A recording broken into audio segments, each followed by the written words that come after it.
Hello दोस्तों, स्वागत है आपका अपने यूट्यूब चैनल नवल पाठशाला में। मैं आज आपको दैनिक पाठ योजना गणित के बारे में बताऊंगा, जिसमें हमारा टॉपिक है भिन्न संख्याएं और ये कक्षा 8 का विषय है। आप देख सकते हैं कि इसमें ज्ञानात्मक, अवबोध, ज्ञानोपयोग, कौशल, अभिरुचि, अभिवृद्धि आपको पॉइंट लिखने पड़ते हैं, जो कि आप देख सकते हैं ये पॉइंट हमेशा सेम ही रहते हैं। फिर सहायक सामग्री सेम रहती है, विधि और प्रविधि भी सेम रहती है, प्रश्नोत्तर विधि और व्याख्यान विधि। पूर्व ज्ञान हमारा वही रहता है, विद्यार्थी संख्याओं की संक्रियाओं का ज्ञान रखते हैं।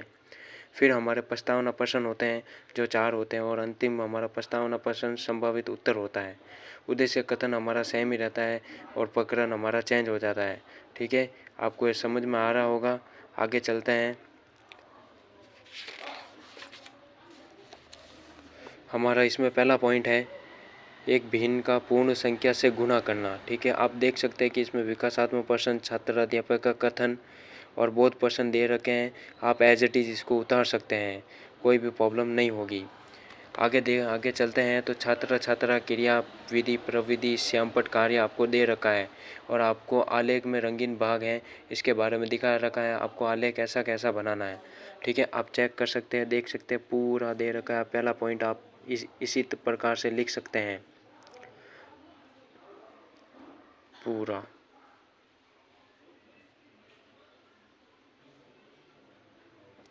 आगे चलते हैं, हमारा दूसरा पॉइंट जिसमें दे रखा है भिन्नों का भिन्नों से गुणा करना, यानी भिन्नों का भिन्नों से पूर्ण रूप से गुणा करना। ठीक है, तो इसमें आपको दे रखा है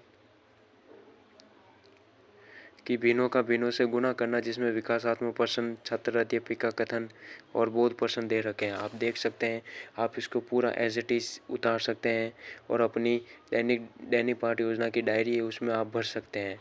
फिर हम आगे चलते हैं तो इसमें दे रखा है छात्र क्रियाएं, प्रविधि, सब कुछ दे रखा है, जिसमें आपको प्रश्नोत्तर विधि, व्याख्यान विधि, प्रश्नोत्तर विधि, कुछ भी खाली कॉलम नहीं छोड़ना। और श्यामपट्ट कार्य में आपको काला पेपर, चार्ट पेपर लगाकर आपको करना होता है, वो करना पड़ता है।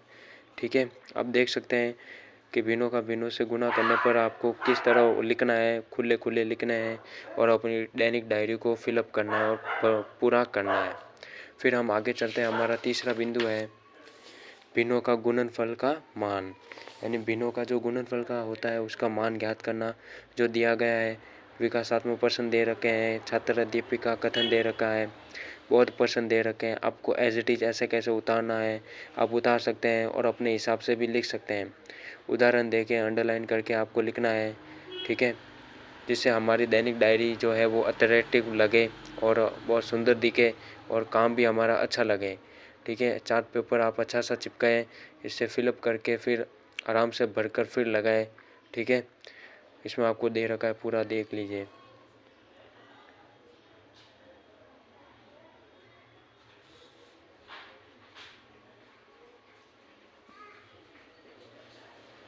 फिर हम आगे चलते हैं तो इसमें आपको वो पुनरावृत्ति प्रश्न आते हैं, मूल्यांकन प्रश्न आता है, फिर गृह कार्य आता है और फिर नीचे टिप्पणी आती है। इसमें क्या करना पड़ता है, आपको पुनरावृत्ति क्वेश्चन देने होते हैं कि क्वेश्चन में से निकाल कर आपको कुछ भी एक या दो उत्तर मतलब प्रश्न देने होते हैं। फिर मूल्यांकन प्रश्न देने होते हैं, यानी इससे हमें ये पता चलता है कि बच्चों का मूल्यांकन किस प्रकार हुआ है, बच्चों ने क्या सीखा है, कुछ सीखा भी है या नहीं सीखा है। फिर हम गृह कार्य देते हैं उनको घर पर करने के लिए, ताकि उनके दिमाग में ये टॉपिक हमेशा के लिए रहे। ठीक है, अच्छा दोस्तों, आपको ये वीडियो कैसी लगी बताना, कमेंट करना, लाइक करना, शेयर करना। Thank you, have a nice day. फिर मिलते हैं, थैंक यू।